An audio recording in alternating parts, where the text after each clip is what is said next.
Masha, thank you so much for being with us today. It's great to have you and to speak with you. Thanks for having me. So you are a litigator with Fredrikson Byron in Minneapolis. Can you share your background and how you ended up there for almost 16 years? Yeah, so I knew that I wanted to become a lawyer in high school. I was like on the debate team, did mock trial, and I just thought law would be super interesting and fun. And I went to undergraduate at McAllister in St. Paul and then went to law school at the University of Minnesota. And when I was in law school, even my 1L year, I had no idea that large law firms even existed. I just thought law was cool. um, and so then I learned about these large law firms and I started working at Fredrikson during my second year of law school. So in fall of 2005, right before I was a summer associate at Fredrikson, and really, really loved it. Um, law firms, they say like have a culture. And when I was in law school, I was like, no, that's not true. A law firm's a law firm. But when I was here, I really like felt that culture where everyone is very unique and kind of individualism is really respected. So there's no like cookie cut lawyers at Fredrikson, which is what I really liked. And I liked how the firm is very entrepreneurial. So it lets you kind of make your own practice, build your practice, set your own destiny. And so I really loved the people here and kind of how it operated. So ever since then, I was like, well, this is going to be my work home forever. But your practice area in state and local is not a natural segue, right? You could have been a litigator in employment law or, a lot contract law, construction. I mean, you're Totally. state and So, local. yeah. So What about that? the very first project that I did as like a baby law student was a state and local tax project. It was just coincidence and happenstance. Huh. And it was with Right. the person who become my like forever mentor, Tom Muck. And, he saw this little law student law clerk and thought like, what a great person to do a 50 state survey for me. And it was a lot, it was a little tedious, but it was a lot of fun. And I loved working with him. And at the end of the day, I knew that I wanted to work with someone who would be really, really amazing to work with. And he was that person. And I was like, it doesn't matter what kind of law we're going to practice, because I really want to work with you. But also I found it obviously like fascinating and intellectually stimulating. And so that's how I became a state and local tax lawyer. Yeah, that's really funny. Really? And then that continued from there, Yep. right? Okay. Yeah. Yeah. That's kind of, Mary and I too, we all fell into state and local. Like it wasn't, I'm a master's of tax lawyer as well, but I did federal compliance. And then I got outsourced to do sales tax returns. And I'm like, this is really interesting. This is a whole practice area that no one's really paying attention to. I kind of like it. And it doesn't have an April 15th deadline. It's kind of a different deadline, Totally. And then like everyone you process. meet in the SALT community is amazing, right? And it's like when we go to conferences and we love everyone we hang out with. Like everyone in the SALT community is just so great and fun. And it's like you tell people like I'm hanging out with a bunch of tax lawyers. They're like, wow, that must be a party. But like it is. It kind of is. Yeah. Well, it's true. And there is a little nuance to we have a little bit of it's just very different in how we practice, I think, you're correct. Well, and it's funny because that Interesting. same summer in 2005, it was my first internship at KPMG, and I also did a 50-state study. It was on the taxability of downloaded movies, which didn't exist in 2005. It was very new, as now it's readily available. Very Common. We wouldn't have made it through COVID without streaming. Yeah, I did Netflix. They were my client and they were selling discs then, right? Shipping discs. It was like, do you have tax? What do you do? You have sales tax duty in every home, right? Even the home rule cities of Colorado. So huge compliance because they've got the membership of the disc rental. And then they stream to streaming. So I'm one of the first Netflixians. I subscribed because I was like, oh, they're my client. I'm going to go ahead and do work for them or buy their service. I've still been doing it. I remember when they were going to switch to streaming. I'm like, what is that? Now I don't even have a CD player. Like I Right. can't even play a disc if I wanted to Same. now. Yeah. My dad Yeah. just asked me for a DVD player for his birthday. I'm like, do they sell those still? I think so. In fact, I was holding on to some of my discs from Netflix for a while. I'm like, I need to send those back. But what are they going to do with them? They're worth nothing, right? On the Right. secondary market, Yeah. Well, I guess in other countries, they just gulp them up and send them to other countries that don't have the same technology that you and I have. Although we still pull out our That's discs 'cause funny. we have little kids, and when your internet doesn't work and they want to watch a movie, we still have that library of DVDs because they That's can't a always good rely on backup the plan. internet. Yeah, I like it. Well, it is funny if you got to depend too much on the internet, then it goes down. It's not bueno. Yesterday, I was at a doctor's office and they had this, the wheel of death, and they're like, "This isn't accessing the database, so I can add this." And they're like, "Ah!" And they're used to it just like working, right? And when it doesn't work, you're like, "We can't do a paper file. We only have the electronic." Yeah, interesting. So then, circling back, what kind of law, obviously specifically to state and local tax, but what type of law are you kind of practicing today? You're kind of a big deal. You did just litigate something in front of the Minnesota Supreme Court, so I know you're not allowed to talk a lot about kind of that. exciting. But, obviously you're showing up in court, you're litigating things. So what does your practice look like? Yeah, so I chair Fredrikson's tax disputes and litigation group. And so that actually covers all types of tax controversies and even pre-controversy work. So like pre-controversy would be like voluntary disclosures or taxability or nexus evaluations, right? And then controversy work, so audits, appeals, tax court litigation, and appellate litigation. So I kind of oversee all of that. I don't necessarily personally do each of those things, but I do most of them kind of as they come up. When I started out 16 years ago, the practice was very heavily focused, and my practice was very heavily focused just on Minnesota state tax controversy work. But then with years, like we added on to that. So then there were other states, and then there was federal controversy and various tax types. And so it's really grown in kind of breadth, I would say, over the past 16 years in terms of what our practice is like. And then how do you deal with the licensure issue, given you're a Minnesota attorney? I assume you're not licensed in every state. Nope. So I'm licensed in Wisconsin, and then we have an office in North Dakota. We have two offices, actually. So we have folks who are licensed in North Dakota and South Dakota, and we have an Iowa office as well. But also it's just the amazing network of state and local tax lawyers across the country where, if we need to go into court in another state, we will partner with local counsel in that state. And that works really well. And I do think it's important to do that because knowing kind of the people on the ground, whether it's at the department or as opposing counsel or the court, it's really good to have local representation and local flavor. So I'm a big proponent of that and have really enjoyed getting to know people kind of around the country in that capacity. And sometimes I function in that capacity, right? So people will say like, hey, we need Minnesota local counsel, or we need someone in North Dakota or Wisconsin. And so we can help out with that too. And then what about if you do a multi-state study, right? I mean, that's sort of practicing in other areas, sort of. We do those. So how do you deal with that from the expertise standpoint? Making sure you got it right. Same idea. You draw on folks if there's lack of clarity in a space. Okay.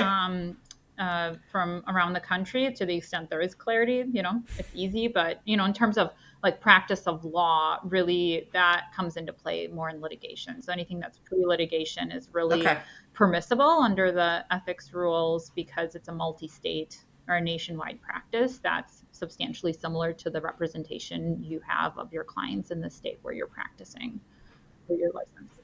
Yeah, that's a big deal, I think. Yeah, and kind of playing off that, one of how we know you, is through kind of your leadership positions in various organizations. What kind of leadership positions have you had? Obviously, you have something specific, to Fredrikson and leading that group, kind of on those national kind of committees, organizations that help you maintain that, web of, resources and friendships that you, kind of come to rely on as you're dealing with the law and outside of your, licensure state. Yeah, so I've been on several like planning committees for IPT, for example. So you make a lot of contacts and get to know a lot of people through IPT, and then also through the American Bar Association SALT section. So I'm on the executive committee for that, and you just meet a lot of people that way. Then I, actively participate in cost events and kind of other national organizations, and you just sort of start getting to know people, your peers all across the country through those types of organizations. And I guess we should explain who COST is to Yes. the audience. Like, I think a lot of people do not know who COST is, especially in the small and medium business space. They don't know what that is. Because that's only large multinational companies that belong to that. Typically, you don't see the mom and pops that might be multi-state not being actively involved. Yeah, so COST what is the that? Council on State Taxation. It's a nonprofit organization that represents large taxpayers. So it's a taxpayer organization, and they put on continuing education, but they also do lobbying efforts. So they monitor legislation on a multi-state basis and get involved and testify as appropriate. They also file amicus briefs, so in active litigation that their members have an interest in. So it's a really great organization for taxpayers. Did they weigh in on Wayfair? Did they provide an amicus brief? I'm Do you know? I can't remember. Yeah. I feel like I was trying to think of like all the different organizations Yeah. that weighed in on that.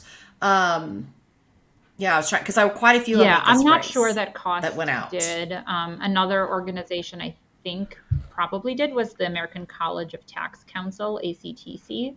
So that's another Okay. organization. So there's just a lot of national organizations of tax attorneys and state and local tax practitioners that are, I think, really great to participate in to get to know your peers and counterparts all across the country.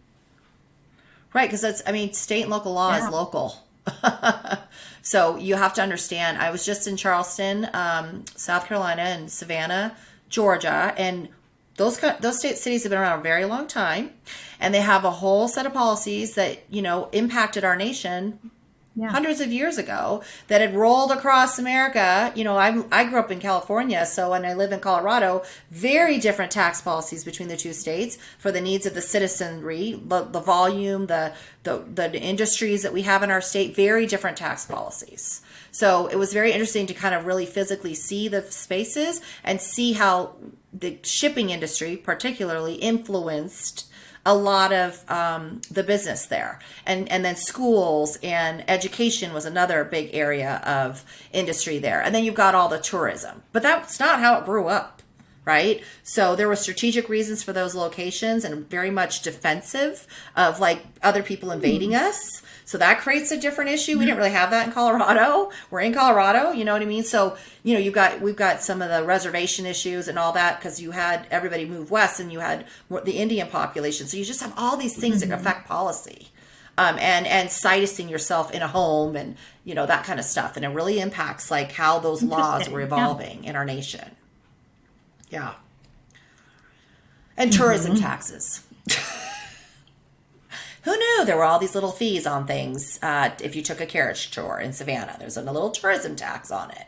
A little grab bag for the visitor to this, Savannah and Charleston. There's other little taxes that you don't normally see imposed just by consuming things unless you're a guest. I don't know. They're just on my invoice, a couple bucks here and there. I'm like, interesting. I didn't know there was a tourism tax on a carriage ride. Yeah, but there is. You notice those things when you spend You're like your looking 9 to at that 5 plus in that fee versus tax world, right? Yeah. And so I guess kind of in that vein, we, kind of personally have seen a lot of uptick in like enforcement and notices and just kind of like the pestering of taxpayers and questioning what they're doing, and kind of audits and whatnot. Are you experiencing that same trend or seeing a lot more maybe influx of that questioning of a taxpayer position? Yes, kind of in your I think there practice? has been for sure an uptick in audits. Specifically, I think I'm seeing a lot more nexus audits and 86-272 audits. I think that Yeah, that's an interesting one. That's a whole shift in the last couple of years. Yeah, Because it's huge. So there's been a ton in that space. Same on like the individual side, because I work with high net worth individuals as well. So like residency audits are very much on the rise. So again, same thing, kind of connection to state type audits, corporate income tax, like sourcing issues. I mean, it's like, what does market-based even mean? In so many different contexts. I'm still seeing business, non-business, unitary combination type audits. Sales tax space, I'm seeing marketplace audits. So kind of because of the proliferation of all the marketplace laws across the country faster than anything has ever happened ever in the history of state and local tax. 2 years. Right? 2 Like, years. I mean, that's Yeah. generating a ton of audits and confusion and controversy. And the auditors are confused by it because they don't know what the law means. And then the other space I'm seeing an increase in just like other like miscellaneous taxes, like your tourism fee example, but like just random taxes, right? On like various products that a state might have where there's just no guidance on it. Those are my favorite kind because it seems like the states are trying to come up with like some sort of positions on it where there has been no guidance at all, and doing that through audit. So it's kind of been interesting. I was Like going to the say delivery fee another great in Colorado example. that you're going to be think doing. a case will be brought to, because Minnesota just passed theirs, right? We sure did. That will be litigated, do you think, or questioned? Or are they, because a case was brought in Colorado, are they, do you think it's just going to see, well, what does Colorado do and is it worth litigating? Or is someone kind of getting ready to sue on whether or not? But it's not even. Yeah, it's not I even ready think it'll yet be because some there's time. no Like, enforcement. yeah, I think we'll have to see how it works and what taxpayers end up doing with it and how the state ends up trying to enforce it. And then we'll see kind of what the controversy looks like. So I'm guessing we're a good few years away from any real controversy. Yeah, before you see it. Yeah, because, Colorado had to renege on some of their positions just this last legislative session, right, where They didn't really renege. Well- We pushed them to. I'm on a coalition to simplify because they just, it was so onerous for small to medium business. But even the small medium business, which was so low at $500,000. I mean, come on, like we're talking 30 million. Your small to medium Well, but business. even, I'm like, sorry, to be able to collect this fee. kind of the original language stating that it had to be collected from your customer and on an invoice. Collected. Where yes. the department kind of said, like, unofficially, we're not going to chart, like, it's okay if you kind of eat that. But now it's like official, you don't have to pass it along to your customer and you can kind of assess it on the back end. And then we had a huge issue with our cities, where our cities want to tax it because it's a mandatory fee that's associated with shipping and handling, and they tax it. They tax shipping and handling. So we had to fight that battle internally to say back off, and Denver agreed, and then everybody kind of followed suit, but we never know. Yeah, because then that tax becomes 30 cents instead of 27. I can't wait to see what we do in Minnesota with it. It's going to be really exciting. But I do think there were lessons learned out of Colorado. So thank you for going first. Right? Well, you at least all... We never go first. We like to go on, first. except for maybe on, like, hallucinogens and drugs. We're on the cutting edge of... right. We're ready to shroom, everyone. Got to figure it out. It's a new thing. So then, probably maybe some litigation on the bag fee. Sorry, I had the bag fee in my head when we were talking about locals. The delivery fee. Anything else you think that might not have the ear of departments from like an audit perspective but you think might kind of be the next hot ticket item from jurisdictions to start picking on? I think in terms of audit trends, I think it's kind of what we've talked about a little bit, which is I think they're going to be going after 86-272 really hard. And that is getting litigated, and it's going to be litigated more and more. And I do think it's an area where we're finally going to get more guidance across the country from more and more courts. So especially with the MTC position on the website interaction, and that's being litigated in California. but not like as an assessment type challenge. So that will be interesting. Minnesota came out with a draft revenue notice that was very, I would say substantially identical to the MTC position. So that's still in draft form, but I think there's just going to be a lot of litigation in that space in 86-272 because with the MTC guidance, it's anyone with a modern website cannot have protection according to the MTC anywhere in the country, right? So no matter where the website's hosted. So I think that that's just going to continue going through litigation because it's an all or nothing proposition for companies who have been relying on 86-272, and it's an ongoing issue. So that one's a little bit hard sometimes to resolve unless there's been a change in facts and a taxpayer goes like, yeah, now we're really present in the state anyway. Mm-hmm. Then there's resolution. But for taxpayers who are going to continue taking 86-272 protection positions, litigation is sort of the only answer. Yeah. And then at some point you're like, crud, right? You get the credit for the tax, so is it just a bunch of more compliance? That's, of course, with remote employees. I tell some of my clients, it's $3,000 to $5,000 a year in just compliance costs to hire a remote employee. I'm sorry. You didn't realize your agnostic hiring policy was going to create all this compliance. You're there and you may not make any money there.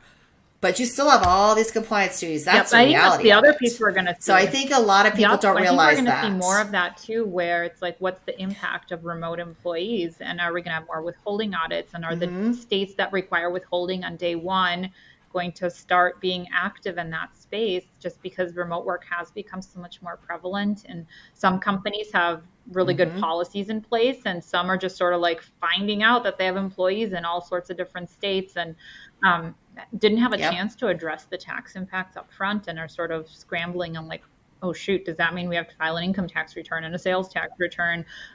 What property do we all of a sudden have in the space that this employee brought with them? And I think that's a really, really big space right now in the advice side, because I think the taxpayers and clients are kind of trying to figure out, what do we do with all these remote workers?